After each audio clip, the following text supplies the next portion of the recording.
Hola, soy Rodrigo Soto, productor de Entre Libros y Autores, un proyecto dedicado a la promoción de la literatura costarricense por medio del encuentro de autoras y autores nacionales con jóvenes estudiantes de secundaria de todo el país. Este año 2020, debido a la pandemia del coronavirus, tuvimos que realizar nuestros encuentros de manera virtual, pero estamos satisfechos. Pensamos que el resultado es igualmente interesante y nosotros aprendimos y disfrutamos mucho en el proceso. En esta ocasión vamos a encontrarnos con la autora costarricense Yadira Calvo Fajardo, quien, entre otros libros, es autora de La mujer, víctima y cómplice, que figura en las listas de lectura sugerida del Ministerio de Educación Pública. Disfruten de este encuentro.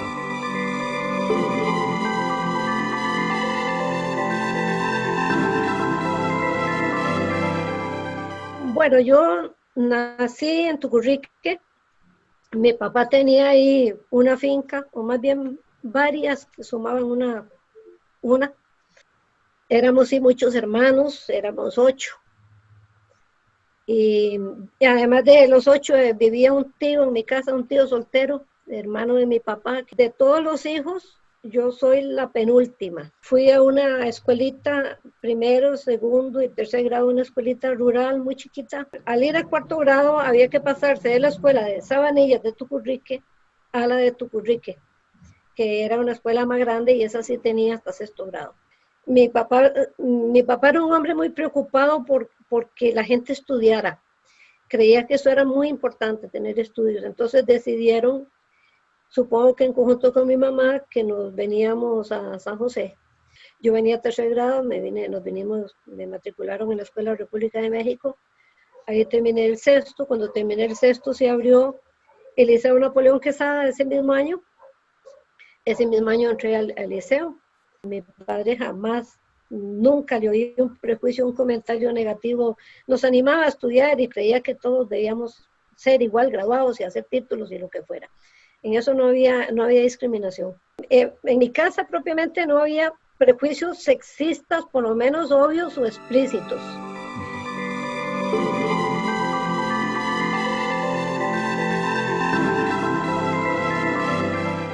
Yo dibujaba bien y me encantaban las tiras cómicas.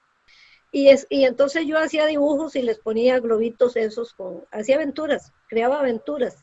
A mi casa llegaban siempre periódicos y traían esas tiras cómicas. Y, por ejemplo, La Pequeña Lulú, que para mí fue la iniciación en el mundo de la aventura feminista, porque La Pequeña Lulú era una niña, era feminista. Yo no lo sabía, pero leía eso y me parecía fascinante. Y entonces yo hacía dibujos y les ponía globitos esos, hacía aventuras, creaba aventuras. Y eso me gustaba. No sé, no me imaginaba cómo sería de adulta, pero de momento a mí me gustaba escribir tiras cómicas.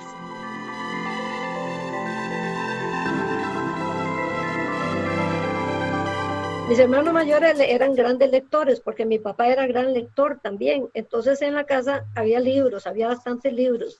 Me interesó mucho antes de entrar a la escuela, como había tanto libro, eso me parecía como un mundo fascinante. Leía los libros de mis hermanos.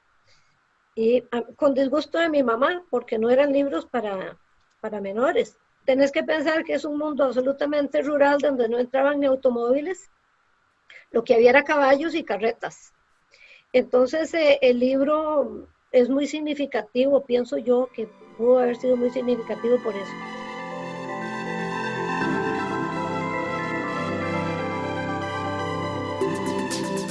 No me interesaba mucho estudiar, me interesaba más vivir. Entonces fui una estudiante mediana, aprobaba los cursos, perdí matemáticas 3 años. Gané el bachillerato perfectamente bien en matemáticas y en todo, porque entonces ya sí me puse seria. A partir del 4.º año, sí me empezó a interesar lo que estudiaba, me parecer interesante, y a partir del 4.º año empecé a escribir algo, animada por sobre todo por una de las profesoras. Entonces, a partir del 4.º año, sí fui una estudiante decente. Señora Ana señora Arabela Salas. Estimado Fernando Mi nombre es Alvin Monge Arias, soy estudiante del CTP Ambientalista y Ciudad Retana Arias y vivo en Calle Moreno Nuevo, en Pérez Celedón. Desde mi experiencia en estos pocos años de vida, puedo ver como de forma silenciosa, pero al mismo tiempo bastante clara, se realimenta día a día esta supuesta idea de superioridad masculina, en cualquier momento y lugar, desde el hogar, en la calle o desde el ambiente laboral. Sabemos que ambos géneros son diferentes, pero estas diferencias no suman ni restan para nuestros derechos, porque los derechos no se nos deben dar como ser humano y no como hombre o mujer. La desvalorización de la mujer más allá de lo físico, convirtiéndose para los hombres como un objeto y perdiendo importancia su inteligencia, talentos o cualquier cosa más allá del físico. Por último, quisiera hacer una pequeña pregunta. ¿Considera usted que las oportunidades y la libertad para la mujer han mejorado en las últimas décadas en nuestro país? Y si es así, ¿qué tan relevantes han sido estos cambios en la sociedad? Le deseo se encuentre bien en medio de la crisis que se vive actualmente por este virus. Espero este proyecto sea un éxito y pueda escuchar mi comentario. Saludos cordiales. Alvin Monge Arias, estudiante del CTP Ambientalista de Ciudad Retana Arias. Es muy halagador pensar que gente joven, ahora con tantas tentaciones de cosas visuales, la gente lea con interés de entender. Lo que hay que hacer es tratar de enmendar el presente para que no siga sucediendo. Entonces, cuando empezaron las luchas de las mujeres, fue a finales del siglo XVIII y XIX, y todavía en la primera mitad del XX había facultades, universidades que no las aceptaban. A eso se le llamaba en principio feminismo, era sufragismo. Empezaron las luchas de las mujeres por el sufragio, porque estas líderes tenían la idea de que si las mujeres tenían derechos políticos, por ahí ya iban a derivar todos los demás derechos. Se equivocaban, obviamente, pero cuando empezaron esas luchas se les hizo una oposición enorme, pero al fin lo ganaron. Esas luchas también fueron muy desprestigiadas por los pensadores patriarcales, y lo que decían era que las mujeres no tenían la capacidad intelectual necesaria para hacer carreras. Uno ve en la literatura las obras de Molière, las obras de Quevedo, las obras creo que en el siglo de oro español, las obras de Lope de Vega y de Calderón de la Barca. En el siglo de oro español, el único que no se nota una visión sexista así en la literatura es en Cervantes, en el Quijote.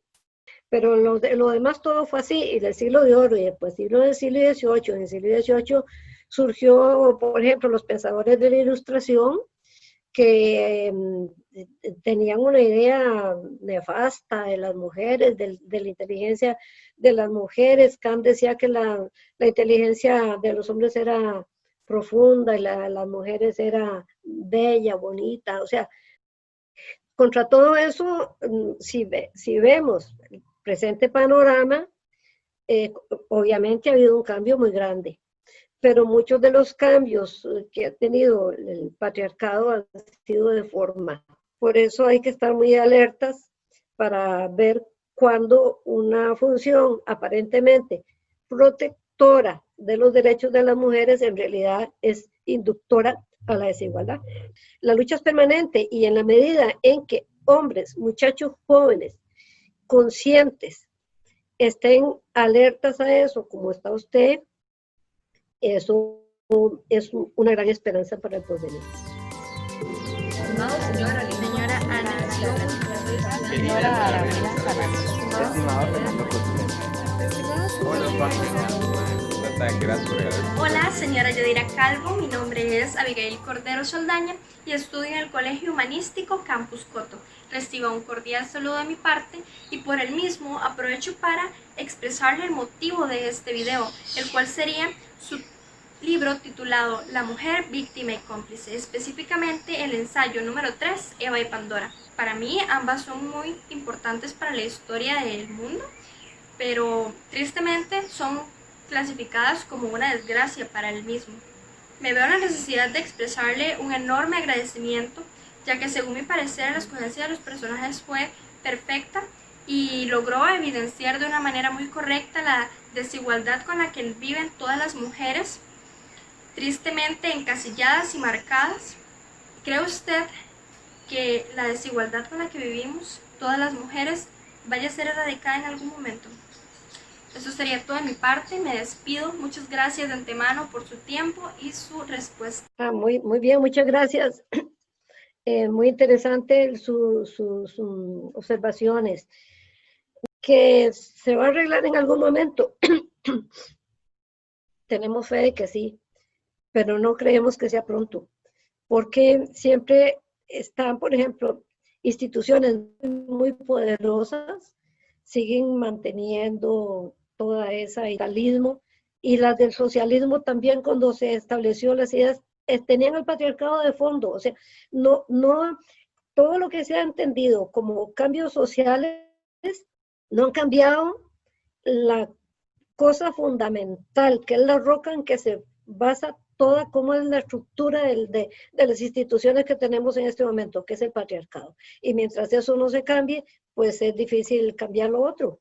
Yo lo que creo es que esa idea que tenía, creo que Marx, contra ideología, conciencia.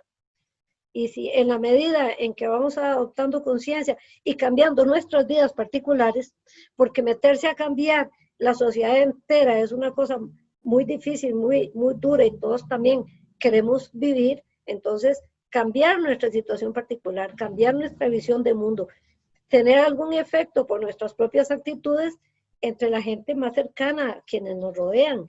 Y si cambiamos la visión en nuestra propia familia, podemos cambiar y en nuestras familias, en nuestros amigos, en nuestras amistades. A lo mejor con el tiempo todo eso va cundiendo y va cambiando más ampliamente la sociedad, que de hecho más o menos así ha venido sucediendo. Señora Ana señora Arabela Estimado Fernando Contreras. Bueno, gracias por regalar un poco de tiempo. Estimada Yaira Calvo, quiero reconocer y hacerle saber que me gustó muchísimo el ensayo y me abrió la mente hacia muchos temas que no sabía y desconocía hasta el momento. También, a pesar de que el ensayo original se escribió hace más de 20 años, el patriarcado, misoginismo y antifeminismo es algo que sigue afectando a las mujeres. Un ejemplo es, ¿por qué habrán de contar solo los derechos del feto y no también la salud física y psíquica de las mujeres que se ven llevadas a un embarazo indeseado, a una maternidad infrahumana, por las razones que sean?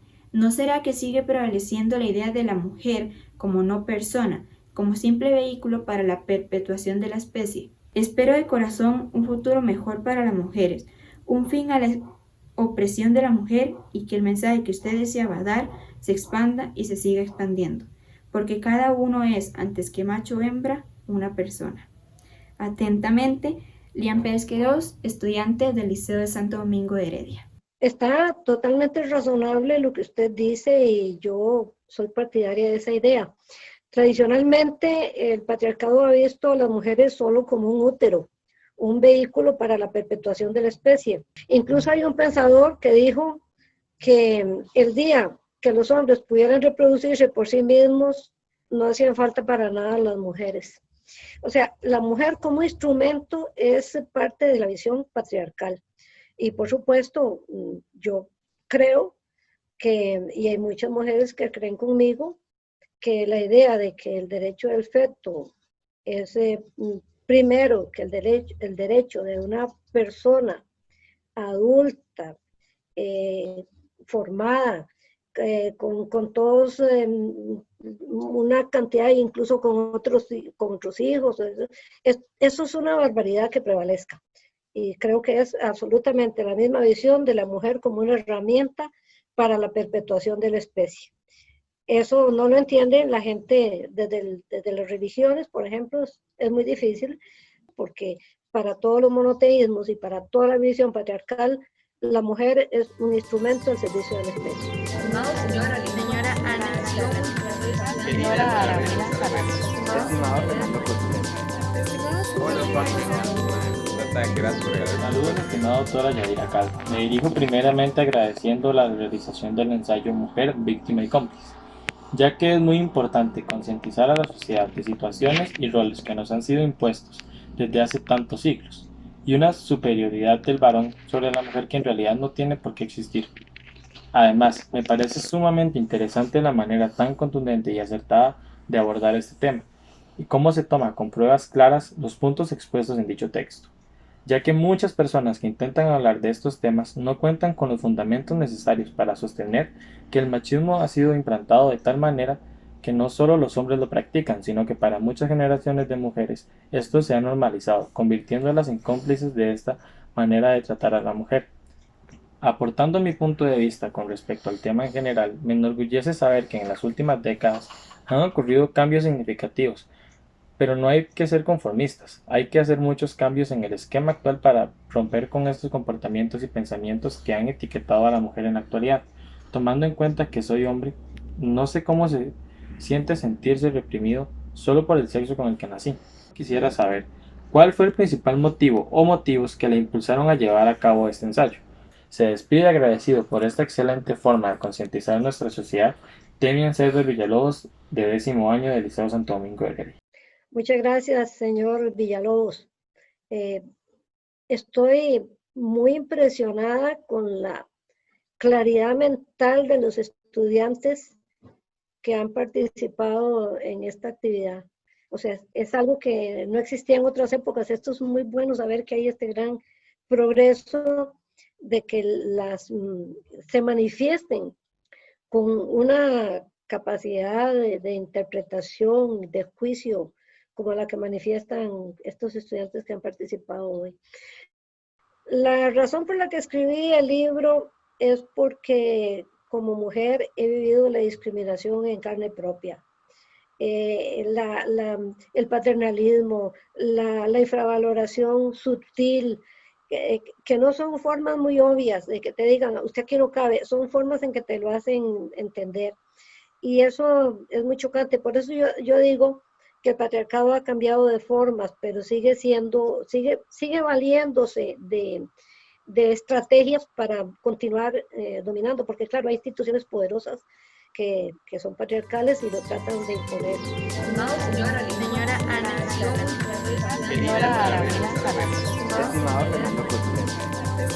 Hola, gracias por regalarme. Estimada escritora Yadira Calvo, mi nombre es Irene Barquero Cano, soy estudiante de 10º año en el Liceo Santo Domingo. Recientemente leí su obra Mujer, Víctima y Cómplice y me generó algunas consultas que me encantaría y me respondiera. Con mucho respeto, a continuación se las planteo. ¿En qué momento de su vida decide o se da cuenta que es feminista? Siendo usted una de las teóricas feministas más destacadas, ¿qué opinión tiene sobre el término feminazi? Personalmente, pienso que es lamentable que aún sigamos luchando por la igualdad y la equidad de género, cuando deberíamos unir nuestras fuerzas en una contienda para salvar nuestro planeta.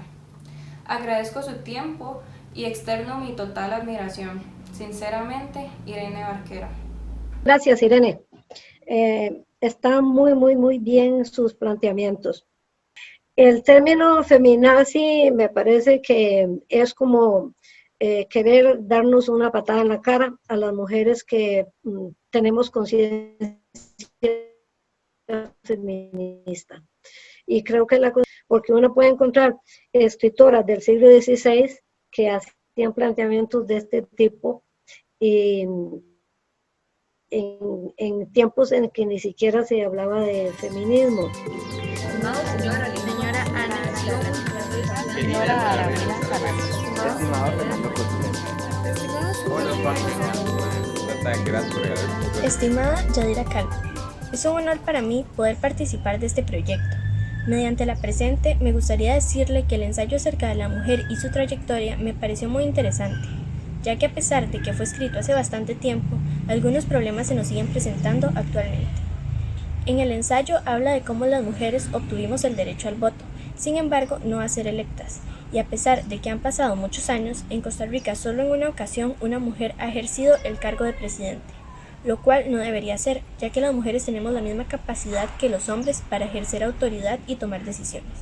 Por otra parte, a las mujeres se nos han impuesto muchos estereotipos y roles de género, y la sociedad nos culpa por cómo andamos vestidas o por salir tarde, como si en lugar de ser las víctimas fuéramos las culpables. Se realizan protestas a menudo para cambiar esta situación. Lastimosamente siguen ocurriendo femicidios, violaciones y discriminaciones. ¿Ha vivido algunas situaciones en donde haya sido discriminada por ser mujer? ¿Por qué decidió escribir el ensayo? Sin otro particular, le saluda María Fernanda Soto León, de 10º año del Liceo de Santo Domingo de Heredia. Hola María Fernanda. Bueno, todas las cosas que usted ha apuntado son absolutamente ciertas y creo que esa idea, esas observaciones las puede hacer muchísima gente, nada más consciente de dónde está y dónde nos movemos. Creo que apunta usted a algo muy importante y es a las muertes de mujeres que están ocurriendo en este momento en cantidades que da temor. Yo siempre pensaba, bueno, ¿por qué tenemos que andar con miedo en la calle? Pues sí, es que tenemos que andar con miedo en la calle, porque si bien hombres y mujeres tenemos una cierta exposición a agresiones en la calle, en las mujeres eso aumenta muchísimo más por nuestra situación yo siempre he dicho que las mujeres somos débiles, no biológicamente débiles, somos socialmente débiles, porque la sociedad, con todo eso que usted ha señalado ahí, nos pone en una situación de debilidad, en una situación vulnerable, y entonces contra esto hay que lanzarse, hay que ver cómo se hace para que no se culpabilice a una mujer por una cierta conducta, porque no se juzgue con diferentes parámetros conductas que son parecidas. Hay una definición de discriminación que me gusta mucho, esta la encontré en un libro de Erich Fromm, y dice, discriminar es tratar igual lo que es diferente y tratar diferente lo que es igual. Y creo que una idea así nos puede ayudar a ver muy claro cuándo está ocurriendo una discriminación y cuándo no. Y si usted me pregunta si yo he vivido, le digo que las mismas que usted, y tal vez más porque he vivido muchos más años, pero las mismas, muchas veces con disimulo, muchas veces en son de humor, de como pasarlo bonito, porque ustedes no tienen buen humor y no se ríen de los chistes que contamos. Yo sí me río de los chistes que se cuentan cuando no son chistes que ofendan ni a personas negras, ni a personas lesbianas, ni a personas homosexuales, ni a mujeres, porque el humor no tiene que ser agresivo. Estimado señor señora Ana, Señora Arabela Salas. Estimado Fernando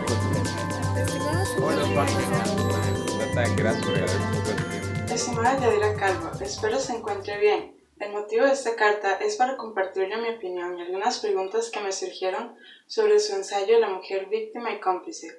Antes quiero expresarle que me pareció muy atractivo el tema de dicho texto literario y también disfruté bastante la forma en que fue redactado. Pienso que la supresión de la mujer es un tema del que no muchos hablan y no debería ser así. Tengo claro que este ensayo fue escrito hace buen tiempo, pero se podría decir que muchas de las situaciones mencionadas en dicho ensayo siguen pasando en la actualidad. Conscientes de la sociedad en la que vivimos, ¿se considera satisfecha con el cambio que ha habido respecto a este tema? De lo contrario, ¿queda en usted algo de esperanza por los jóvenes de hoy en que logren realizar el cambio que se ha estado esperando desde hace tantos años por una sociedad donde haya equidad de género? Muy agradecida, me despido, Shaila Pottinger, estudiante de 10º año del Liceo de Santo Domingo de Heredia. Hola Sheila. Vea, cuando yo escribí ese texto, por supuesto que tenía esperanzas de que sirviera para, por lo menos para crear conciencia social. Creo que los cambios vienen muy, muy lentamente y no estoy satisfecha, porque puedo estar satisfecha porque ahora las mujeres votamos, puedo estar satisfecha porque ahora las mujeres podemos asistir a las universidades, puedo estar satisfecha porque ahora la patria potestad la podemos compartir con los hombres. O sea, hay muchas razones para sentirse satisfechas, pero hay muchas por las que no. Todavía prevalece en la sociedad una visión muy despectiva de las mujeres, y creo que en tanto que siga la propaganda que sigue de parte de muchas iglesias, por ejemplo, hay una propaganda misógina, de parte de partidos políticos hay propaganda misógina, bueno, en fin, de muchos bandos hay eso, y eso hace que la cosa continúe. Por eso no nos podemos quedar calladas. Sheila, lo que yo creo es que las mujeres tenemos que hablar, tenemos que decir lo que no nos gusta, tenemos que creer en los ideales aquellos de igualdad, que cuando se proclamaron los ideales de igualdad, libertad y fraternidad, eran solo para hombres. Las mujeres estaban excluidas de esos ideales de la Revolución Francesa. Se empezó a hablar posteriormente de que esos ideales eran para todos. Y fíjese usted, por ejemplo, se hablaba de voto universal. El voto universal era el voto de menos de la mitad de la población. Cuando se hablaba de voto universal, no votaba ninguna mujer, no votaban los indígenas, las personas indígenas, no votaban las personas de raza negra. El idioma ha tendido a crear universales que confunden y que hacen creer una realidad que no es. Eso hay que cambiarlo. En otras palabras, hay que vivir en lucha por la igualdad de las personas, de todo tipo de personas, y en lucha porque este planeta pueda seguir muchos años más, que se descontamine, etcétera. Tenemos muchas luchas y a ustedes les van a tocar muchas luchas futuras. Esta del planeta hace 20 años no existía, ¿no? Pero ahora existe y es grave. O sea, es de contundencia. No nos quedarse calladas es admitir las cosas como están, y no podemos admitir las cosas como están.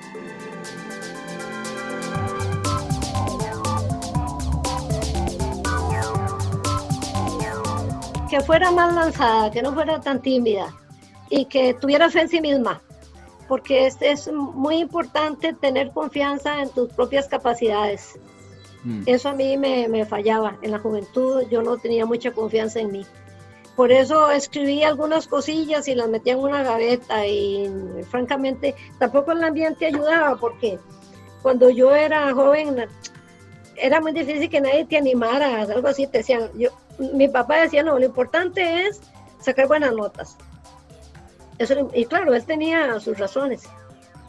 Y entonces me enfocaba por ahí, pero tal vez lo importante era ser menos obediente. Tampoco es que fui muy obediente, pero sí, lo importante, digamos, seguir mi propio camino hubiera sido más importante que eso, pero así fue como sucedió.